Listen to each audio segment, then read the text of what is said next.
एक दिन ठाकुर जी अपने ग्वाल वालों के संग खेल रहे थे, तो ठाकुर जी ने ऐसे खेल खेल में श्रीदामा को धक्का दिया। श्रीदामा गिर गया, बहुत जोर से रोया। ठाकुर जी बोले, अरे भैया शांत है जा, लग गई। अरे ठीक है अब शांत है जा। लेकिन श्रीदामा शांत नहीं हुआ। ठाकुर जी बोले, तुम कैसे हो? गोकुल में रहे में हम। गोकुल को मतलब है जहां हर घर में 1000 गैया, उसका नाम है गोकुल। इतनी गैयान को दूध घी दही सब हमारे घर में होवे। अरे खा पी के न बढ़िया अपनी शरीर को बनाओ, खेल खेल में लगती रहे, इतना रोवे को कहा मतलब है? तो श्रीदामा क्रोध में भर के बोला, तू तो राजा को बेटा है लाला, तो को मक्खन खावे को मिले, घी खावे को मिले, दही पीवे को मिले। हम लोग तो बेचारे गरीब ब्रजवासी हैं, हम लोग जितनो दूध घी दही बनावे सब कंस के लोग ले जामे हमारे यहाँ से। कंस ने ब्रजवासीन के ऊपर कर लगा रखो है, टैक्स लगा रखो है। कहा कि प्रत्येक ब्रजवासी को इतनो मटका भर के घी दूध दही सब मथुरा भेजना पड़े, हम लोग घर में ना रख सकें, क्योंकि कंस के सिपाही जब आके हमारे घर की तलाशी करें, यदि इतने मटका हमारे घर को प्रसारित हैं, वहां से ज्यादा यदि हमारे घर में मिल गए तो मृत्यु दंड होगा हमारो।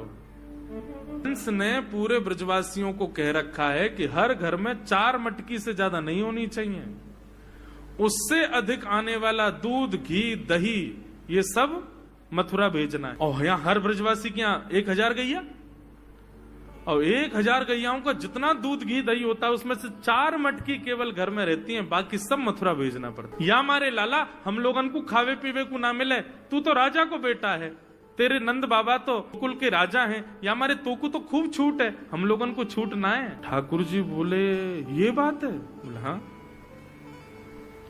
ठाकुर जी बोले, मेहनत करें हम, गैया को पाले हम, गैया को घास खवामें हम, गैया की सेवा करें हम, और दूध पीवे को वो राक्षस कंस। अभी तो मैं छोटा हूं, मेरी बात कोई मानेगा नहीं, लेकिन प्रलय तो अब लानी पड़ेगी। और कैसे लाएंगे? बोले, राजी राजी यदि मक्खन दूध दही नहीं मिल लो तो चोरी करके खाओ। हमारो ही मक्खन है, हमारो ही दूध है, हमारो ही दही है, लेकिन अभी हम बालक हैं, हम ज्यादा कछु बोलेंगे हमारी कोई बात मानेगो ना। लेकिन ये सद वस्तु कुपात्र के हाथ में नहीं जानी चाहिए। राजी राजी नहीं मिलता तो चोरी करके खाओ। जब कर देवे को नंबर आवेगो तो सब पूछेंगे, भाई कहां गए हो मक्खन दूध दही? बोले घर में तो है ना। बोले तो कहां गए? बोले चोर चोरी कर ले गए।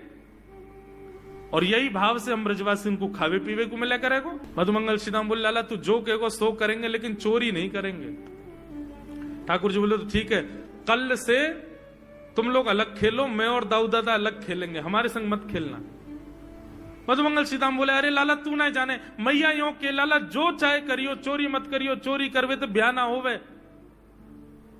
ठाकुर जी बोले, ब्याह की पड़ रही है तो है ब्याह ना होवे। ऐसो पत्र पूछ रहा सो है गयो, पत्रो दुबरो सो तू सीख जैसो है गयो, तो कौन ब्याह करेगा ऐसे? अरे ब्याह करना तो ने खाया ने पी ने बढ़िया गाल तेरे बढ़िया होंगे, शरीर ने बढ़िया होगा तभी तो ब्याह होएगा। अब भैया हमारी बात सुन लो, जितने अच्छे काम करने सब आज कर लो, कल से चोरी करेंगे, पूरे ब्रजमंडल में आतंक मचाएंगे, हमारो ही दूध घी दही है और हम ही चोरी करके खाएंगे। ठाकुर जी ने चोरी क्यों की? क्योंकि सारा गौरस बेवजह मथुरा भेजा जाता था और मथुरा से कंस पूरे भारत में वितरित करके खूब धन कमाता था। इस वजह से ब्रजवासी प्रताड़ित होते थे, क्योंकि गैया के लालन पालन में जितना खर्चा होगा सब करो ब्रजवासी। 4 मटके मिलते थे, 4 में से 3 को तो बेच देते थे, 1 में पूरा घर चलता था। यह हालत थी ब्रज की। इसलिए ठाकुर जी ने कहा कि भैया राजी राजी नहीं तो गैर राजी, हम जितने बाकी की मटकी मथुरा भेजे वाली उनको सबन को तोड़ फोड़ करेंगे, उनमें से मक्खन निकाल निकाल के खाएंगे, एक दूसरे को खवाएंगे और सब यहीं रहेगो, मथुरा नहीं जाएगो कछु भी। इसलिए ठाकुर जी ने चोरी की। सबसे पहले प्रैक्टिस अपने घर में ही कर लें कैसे करनी है चोरी। अगले दिन ठाकुर जी सवेरे उठे और देखने लगे यशोदा मैया देख तो नहीं रही, और ठाकुर जी चुपचाप गए महाराज जहां पर सारे मक्खन दूध दही रखे, वहां पहुंच गए गौरस भंडार में। और गौरस भंडार में एक मटकी के ऊपर से ढक्कन हटाए करके जैसे ही ठाकुर जी ने हाथ बोर के पानो प्रारंभ कियो, सामने एक खंबा था, उसमें मणि लग रही थी। आज पहली बार 3.5 वर्ष की आयु में ठाकुर जी ने अपना प्रतिबिंब देखा। ठाकुर जी ने जैसे ही प्रतिबिंब में अपने रूप को देखा, अपने रूप को देख करके ठाकुर जी बोले, हो तू भी आयो यहां चोरी करवे? अपने आप से ही बात कर रहे हैं ठाकुर जी। अरे मैंने कही तो हती अपने अपने घर में चोरी करनी है, तू दारी के मेरे घर में आगो चोरी करवे? ठाकुर जी अपने प्रतिबिंब से बात कर रहे हैं। अब गौरस भंडार में ठाकुर जी की आवाज गूंज रही थी और वो गूंजते हुए रसोई घर में जा रही थी।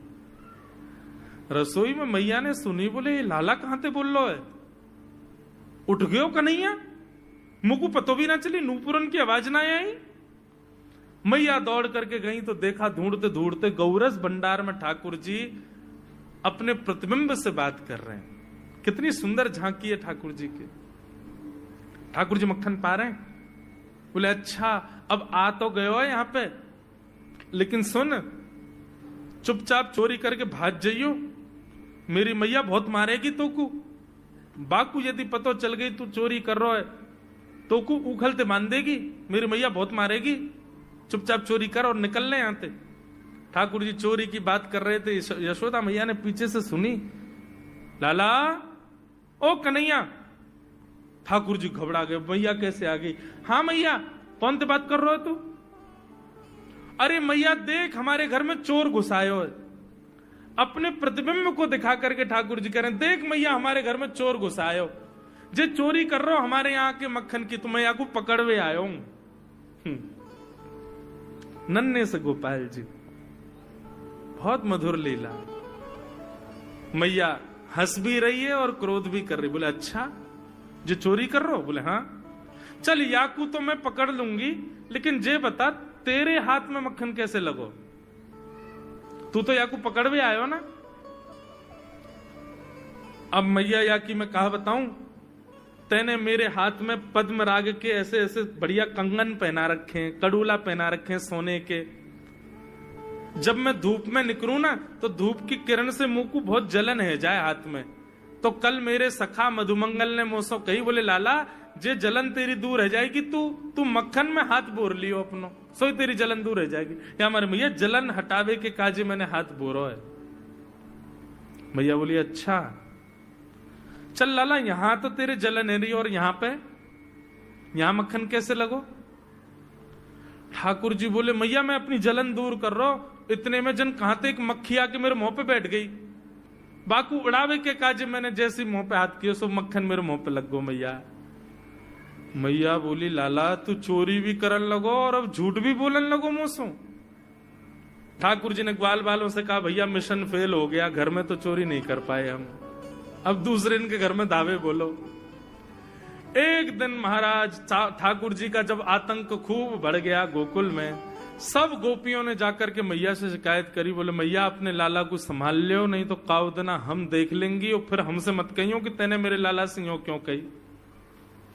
मैया बोली कहा क्यों मेरे लाला ने? गोपी बोली ये बस सुन लो और यूं बताइयो कहा ना करे तुम्हारो लाला। देख वे मैं 3.5 बरस को है, बाकी पेट में इतनी बड़ी बड़ी दाढ़ी है, बाकी मतलब बलवान है गयो, सब जानकारी है या कुछ छोटो बालक मत समझियो। गोपियों ने जाकर के अपनी अपनी दुख दर्द सुनाए मैया को।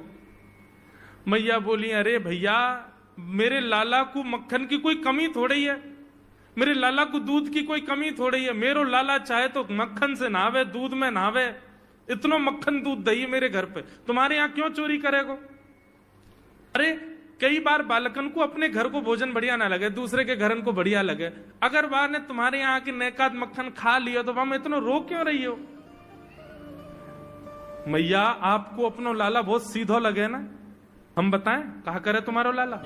स्वयं खावे हमको कोई दिक्कत नहीं, लेकिन या की एक पूरी मंडली है और पूरी रजिस्टर्ड मंडली है, बाल गोपाल चौर प्रचार प्रसार मंडल, ये घर घर जाके चोरी करते हैं। और मैया तुम्हें कहा बताऊं, जैसे ही कोई गोपी के नयो बालक होवे ना तो तुम्हारो लाला पूरे मंडल के साथ आवे और वह लाला के सिर पे हाथ धर के, छोटे से बालक के सिर पे हाथ धर के बस 1 वर्ष की प्रतीक्षा, फिर तुम भी हमारी मंडली में आ जाओगे। पूरे गोकुल में भय है तुम्हारे लाला को, स्वयं खावे, ग्वाल बालन को खवावे। मैया यहां तक भी बात समझ में आवे, ग्वाल बालन को खवावे, यो नहीं कि नेकाद मक्खन बच जाए तो रहम करके हमारे काज छोड़ जाए, वाकू बंदरन को खवा दे। यशोदा मैया आश्चर्यचकित होकर सुन रही है, बोले ये नेक्सो लाला ये करे? बोले हाँ मैया।